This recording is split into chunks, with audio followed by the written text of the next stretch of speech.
title is Stay Secure in Christ.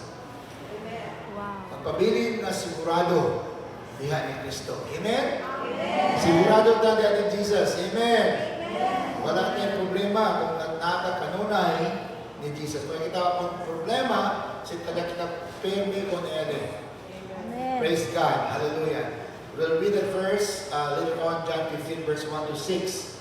But the question is, do we need to stay secure in our salvation in Christ? Kailangan ba talaga tayo na mas sigurado, secured sa ating kaligtasan sa Panginoon? You know, one writer, very popular writer, I don't want to write his name here, but this writer is a graduate of a big seminary, and he belongs to a big denomination in the world. And he quoted Psalms 1-22, verse 6 to 7, using it as a verse or a passage na parang ginamit itong verse na ito para gagamitin niya, para i-prove niya na tayo ay sigurado sa kaligtasan natin ni Jesus kahit ano mangyari, basta tayo ay ligtas na. So he said, the Psalms 122 says in verse 6 and 7, pray for the peace of Jerusalem. So doon pa lang malalaman mo na ang psalm na ito ay hindi tungkol sa kaligtasan. It's about prayer for Jerusalem. Bakit gagamitin ito? Mali. I respect that guy. He's a big guy throughout the world, good writer, coming from a big seminary university.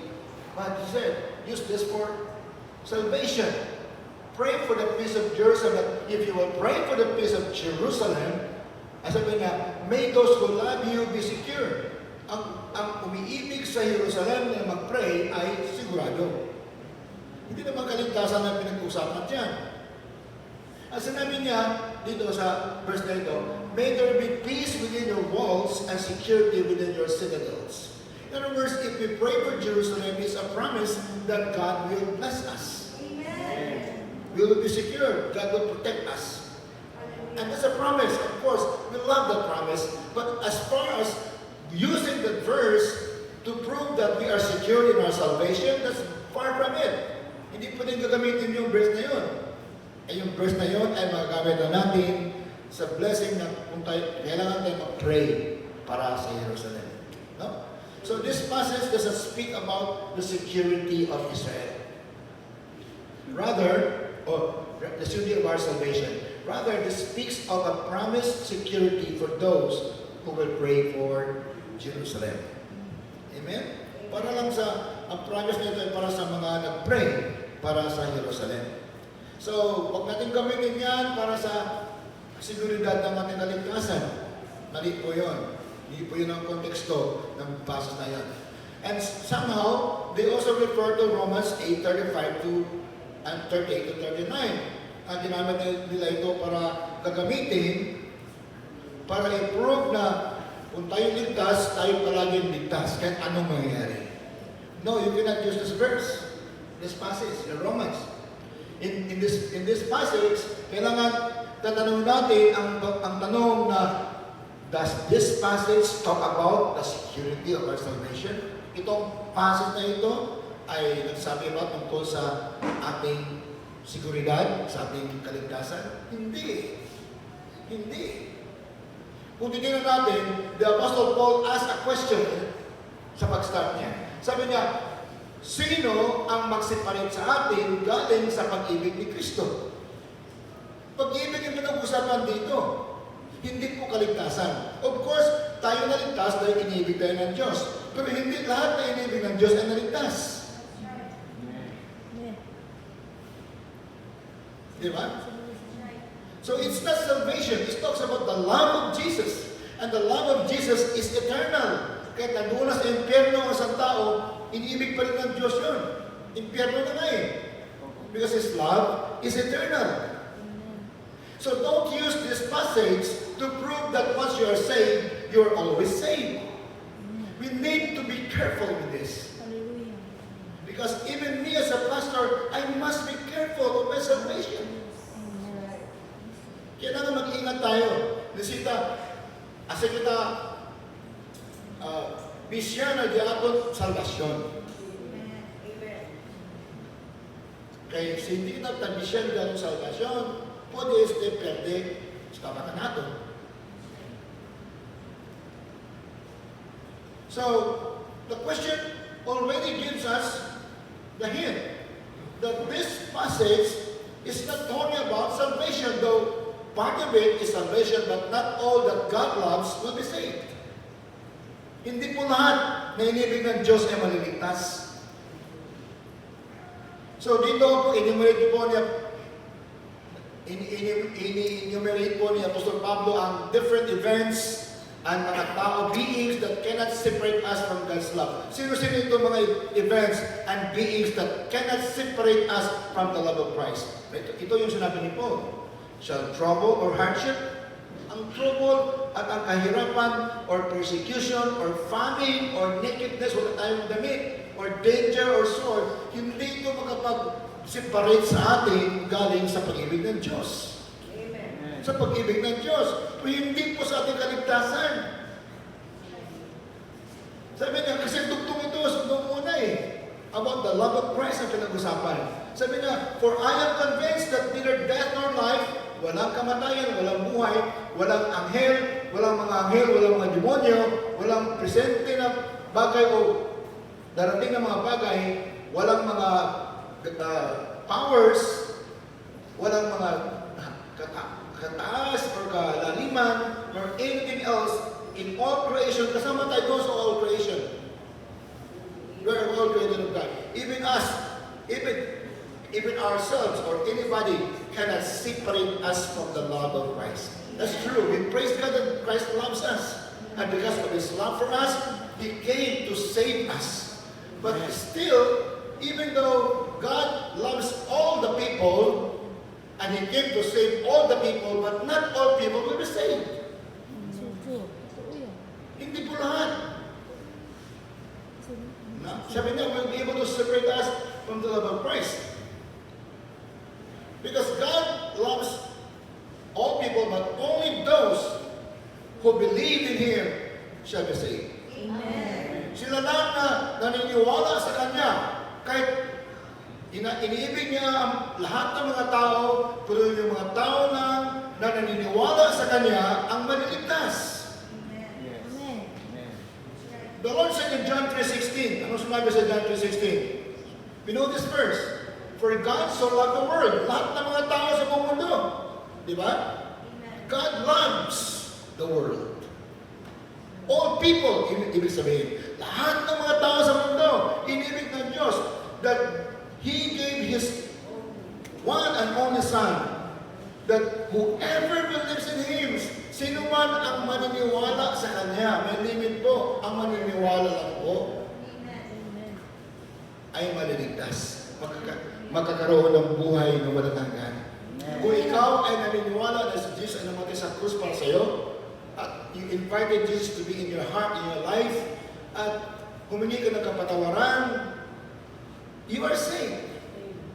Kasama ka doon sa mga tao na naniniwala sa Kanya ay hindi mawawala, ngunit magkaroon ng buhay na walang hanggan. Kaya paano yung mga tao na hindi naniniwala sa Kanya? Does God still love them? God still loves them. Amen? Kahit hindi sila naniniwala, iniibig pa rin sila ng Diyos, pero hindi sila maliligtas. So why use that verse in Romans chapter 8? When it doesn't talk about salvation, it talks about the love of Christ, which is also important, but not to be used for the security of our salvation. So God loves all people and wants to save everyone. Yun ang gusto ng Panginoong Diyos Lahat maliligtas. But not everyone will be saved. Hindi po lahat maliligtas. Kahit gusto ng Diyos ng lahat maliligtas, iniibig niya lahat, at gusto niya lahat maliligtas, pero hindi lahat maliligtas. Ano sabi ni Peter sa 2 Peter 3:9? The Lord is not slow in keeping His promise, as some understand slowness. Sabi niya, instead, He is patient with you, not wanting what? Not wanting anyone to perish. Ayaw ng Panginoon na kahit isa mawawala. Nais niya bawat isa maliligtas.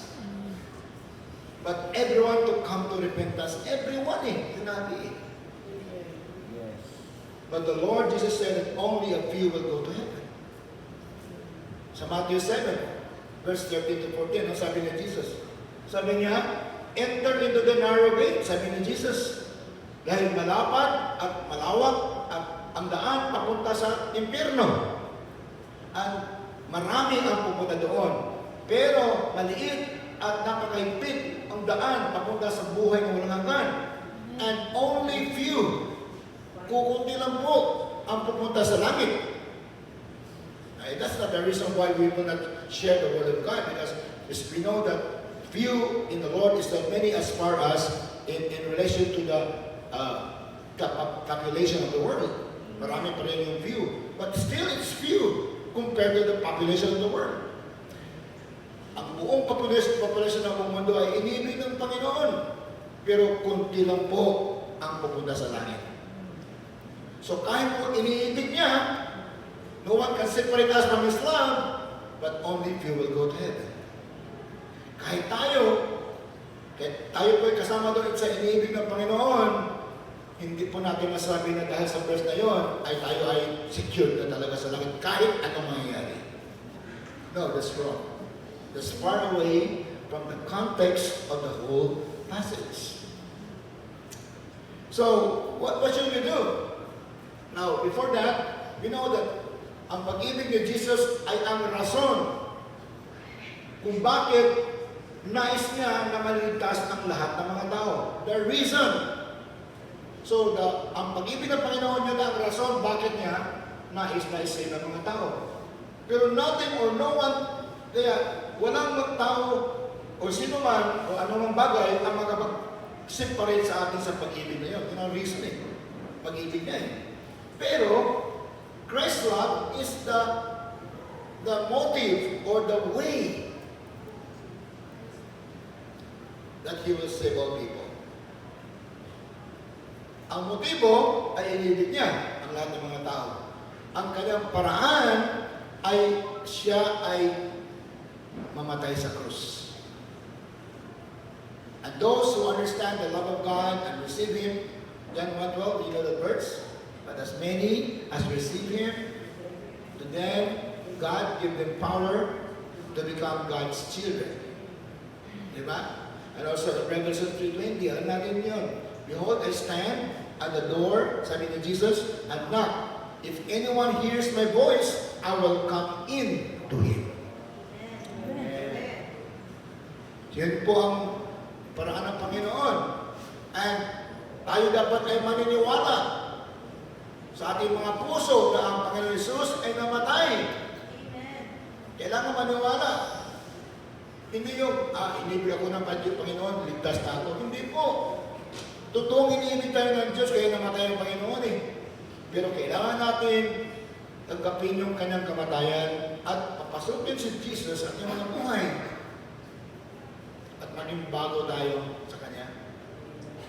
Kailangan natin maniniwala na si Jesus ay namatay at nabuhay muli galing sa mga patay. Romans chapter 10. Pero hindi sinabi na walang makapag-separate sa atin from His salvation. Nothing. It did not say that nothing can separate us from His salvation. It says that nothing can separate us from His love. So our condition, our salvation is conditional one. Amen? Yes. Amen. Conditional. Bakit? Can something separate us from our salvation? Yes.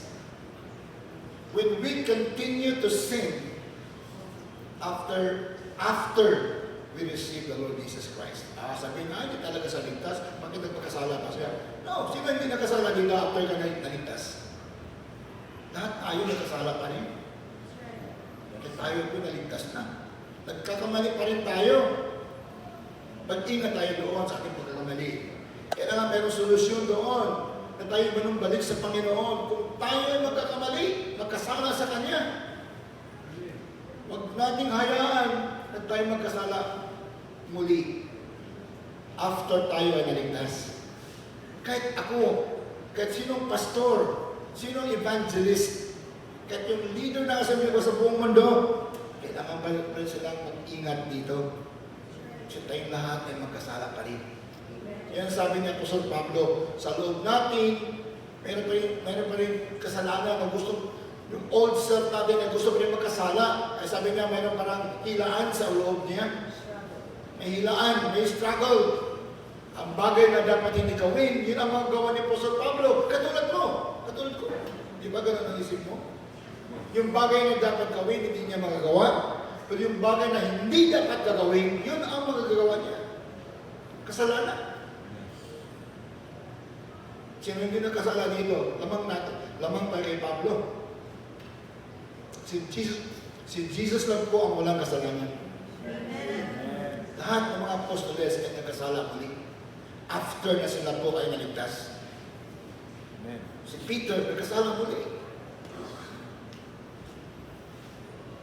So, hindi mo permanente, meron pong kondisyon ang ating salvation. Sin will separate us from God. Ang kasalanan po, pag hindi tayo mag-ingat, nag-assume tayo na, ligtas pa ako, kahit nagkasala ako, ligtas pa rin ako. No! Please don't do that. It's dangerous. We have to come to God. I have to come to God and say, Lord, please forgive me. I need you to cleanse me, O God. Even the apostles used to say that. Paul said, I am the most wretched of all. Siya ang makasalanan sa lahat.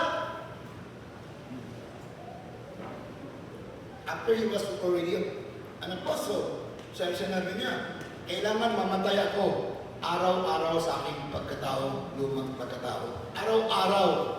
Kailangan mamatay itong taong ito. Hindi pa lang mamatay kagad. Yung lumang pagkatao natin. Minsan, lumalabas pa rin na, ay, naku, ganun pa tayo eh. Pag nagalit tayo, parang papatay tayo ng tao. At gano'n. Born again kaya tayo? Of course, we are born again. Meron pa rin gano'n. May away pa rin. Kung nakita ka ng sexy na babae, lalaki ka, kung normal ka, kung bakla ka, kita mo sisi ng pepo, lagi ka na, meron ka pa rin ano. Ay, Lord, tulungan mo ako. Kung na-fail ka, patawarin mo ako, Lord. Hindi ito maganda, hindi ito tama, Panginoon. This will separate me from you. Amen. Because sin separates us from God. And if we are separated from God, we are separated from salvation. Ang kasalanan ay mag-separate sa atin sa ating Panginoon. At kung tayo separado sa ating Panginoon, separado tayo sa ating kaligtasan.